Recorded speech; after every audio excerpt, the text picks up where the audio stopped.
DJwitanUzi, Sci-Fi Technological Spy Thriller. Written by OSGOE. Narrated by OSGOE. Book 1 is Chapter 1, titled Where It All Went Wrong. Each of the chapters of this book is a book in and of itself. Therefore, for the 15 chapters of the book, there are 15 books. Again, every chapter is its own book, and there are 15 chapters. This is book 1, Where It All Went Wrong. Chapter 1. Where was the inmuris at Hanford? Multiple sites were said to exist and apparently decommissioned, but Milo knew better, since he was accustomed to shifts in reality. What appeared to be closed, he knew was actually open. DSO, Defense Science Office, of his timeline origin, said that the Seattle area where a street spelled backward in one of the towns to the north was the place for him to seek out and locate. Why would those who worked in the masonry of the city, roads, streets, city planning, etc., have intentionally spelled the name of the city backward? What did they know about alternate realities? They had to know something, and DSO knew about it. So it was a key in the view of oversight, that is, in the view of the eye in the sky from a defense science perspective. Based on that intel, and if it turned out to be true and therefore accurate, Milo, Cambridge, PhD astrophysicist, would find the correct Hanford, Washington, where a nearby underground tunnel was hidden. But where could the entrance to that underground tunnel be exactly? Every timeline was and is different, and clearly the intel he was provided could be wrong. DSO wasn't always accurate. Plus, timelines have a tendency to shift within their own respective world-line realities. If it were there, where it was said to be, likely it would be more secure than Area 51. Though the public was led to believe that Area 51 was the most secure location on the planet, or one of the most secure, essentially. And technically, it wasn't even Seattle that Milo needed to find in this alternate Earth universe. It was a town to the north of Seattle, and from there to the east. It was a town to the northeast of Seattle, if the matchings were correct. The torrid effect had been altering the landscape since as far back as it was pointed out to him, and even before that. If he veered off course, it was possible to be lost in time-space forever. When Milo was a child, and before he knew about CERN, Scientific Energy Research Nuclear Organization, he was concerned about nuclear war and would tremble regularly, thinking about the prospects of all life on Earth being extinguished in one massive thermonuclear holocaust. That was when he was just a child. Even so, and while standing 6 feet tall, 185 pounds, with a muscular military physique, Milo didn't look like he was someone who would be fearful of an all-out nuclear conflict, especially in his late 30s during his prime. The problem, however, with the assessment and/or notion that Milo wasn't fearful of war as an adult was that he and the military remote viewing team, of which he was a member, had viewed the nuclear war outcome through hyperspace. It wasn't a good outcome. Some remote viewers had seen limited strikes with some minimal damage to major cities, but nonetheless, an Earth left mostly still intact, and believe it or not, still very much able to sustain advanced human habitation. When Einstein, along with Tesla, had worked on the hyperspace program with the U.S. military, in terms of the USS Eldridge DE-173, several scientists were time displaced in the mishap that was covered up by the government at that time. Naturally, the U.S. military never acknowledged that the event ever really took place, but Milo knew it did because he was part of it. The organization of which Milo was a part was a legacy component of the original program where numerous scientists were accidentally transmitted entirely from the year 1943 approximately to several hundred years into the future and back. Some of those scientists never returned, and their time-space coordinates became muddled in official stories,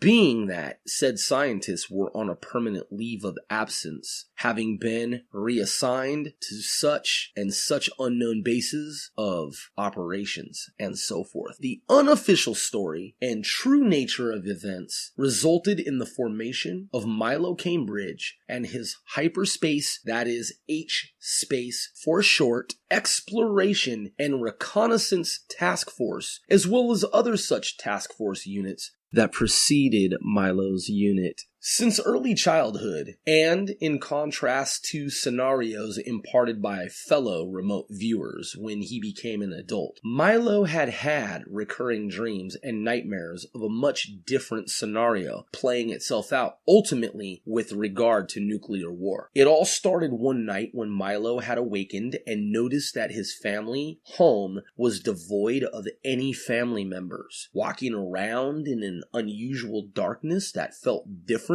from that of other nights when Milo would awaken as a child in the middle of the night. This particular night was a night that felt like a vacuum. Milo quickly sensed that something was terribly wrong, and he immediately panicked. The night air was unusually dry, like something he had never felt before in his lifetime. With only tube socks on and no slippers or shoes, he began carefully sprinting from room to room, searching frantically for his parents, who, for some seemingly bizarre reason, weren't there. He was so frightened, as if someone or something had eyes on him, as would some kind of nefarious, perhaps invisible force of dark energy, geared up and set to begin chasing him. On one hand, it all seemed irrational, but he had a gut feeling that his instincts were right. With that feeling sinking in, he swiftly ran out the front door, leaving the relatively heavy front door wide open without even being concerned about closing the swung open door behind him. As soon as he was out the door, he immediately looked to his right and then to his left, and then glanced back inside briefly, as if he expected a real-life demon or monster from a storybook to manifest in reality and appear from out of nowhere. He was genuinely scared out of his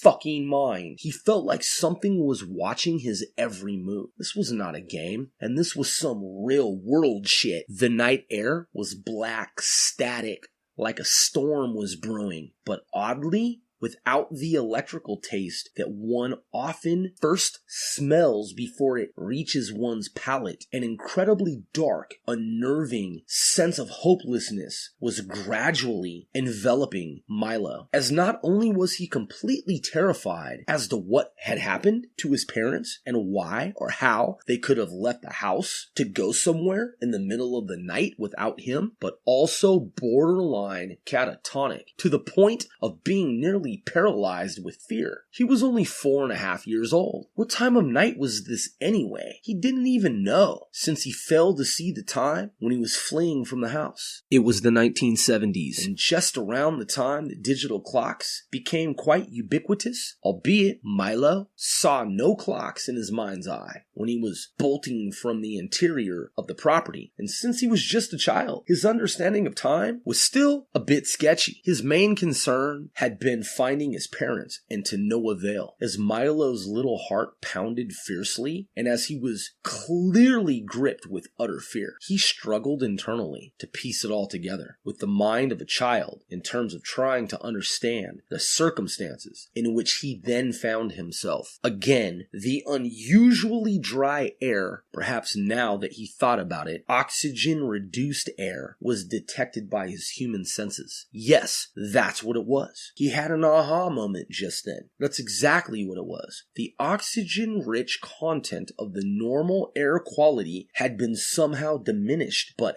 how? How could he know this and think like this as a child? The air quality was very odd, and that there was no wind and not even the slightest breeze. In fact, there was no air movement whatsoever. The outdoor elements, in terms of atmosphere, felt static and unreal. And it was clear that oxygen content had somehow been reduced to levels below normal. The physics of the entire universe were incorrect. Some underlying aspect of reality was off kilter. And something was very wrong about the world in which he awoke. Where in the fuck were his parents? Where the fuck was he? Was this really his family home? Was this really his family's home? What the hell was happening? If you just listened to the preceding audio clip soundbite, you have heard the first half, essentially, of book 1 of DJwitanUzi. DJwitanUzi is an ebook, is an audiobook, is a graphic novel, is a sci-fi technological spy thriller. This has been a sample of book 1 of a total of 15 different books. Each chapter within graphic novel, screenplay, ebook, audiobook is a mini book in and of itself. There are approximately 24 pages to book 1, and the overall length of book 1, titled Where It All Went Wrong, is approximately 24 minutes in length. Therefore, if you have again listened to the preceding, you have sampled the first half, approximately, of the first book of DJwitanUzi for free. Fans who are interested can collect a total of 15 books that comprise the overall novel, graphic novel, screenplay, ebook, audiobook, DJwitanUzi. Google DJwitanUzi. Make sure you put that in quotation marks, and make sure you spell it W-I-T as opposed to W-I-T-H. This is a sci-fi technological spy thriller written by yours truly, OSGOE, One Sir Grove. Thank you.